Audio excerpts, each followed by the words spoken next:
Hindi bababa sa 20 ang nadakip ng salakay na NBI ang isang cyber sex call center. At live mula sa Maynila, saksi si John Consulta. John? Igan, Vicky, sinalakay nga ng mga tauhan ng NBI dito sa area ng Manila ang isang pinaniwalaang cyber sex call center.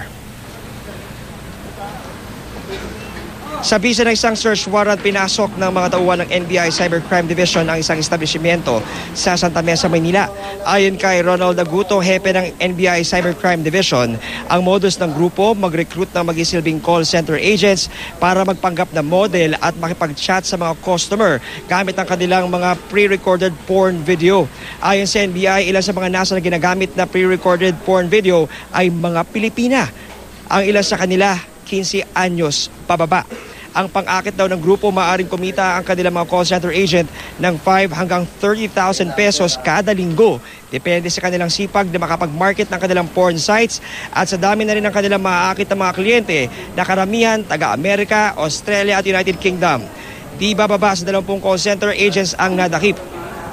Sa ngayon, Igan, Vicky, ay ongoing ang pag-usuri ng NBI sa mga narat ng computer units na may lamang ang mga porn materials na ginagamit sa operasyon ng sindikato. Mariitin ang ginawa ng mga naarestong call center agents na alam nila itong kanilang ginagawang modus ng sindikato. Sinasabi nila na malinis daw ang kanilang operasyon. Sa ngayon ay patuloy ang pag-aabang pa rin ng NBI dito sa iba pang mga tauhan at mga empleyado ng call center agents at patuloy din na tinitrace, Igan, Vicky, itong iba pang mga contacts na maaaring sangkot sa naturang sindikato. At yan muna ang latest mula pa dito sa Santa Mesa, Manila. Ako si John Consulta, ang inyong saksi.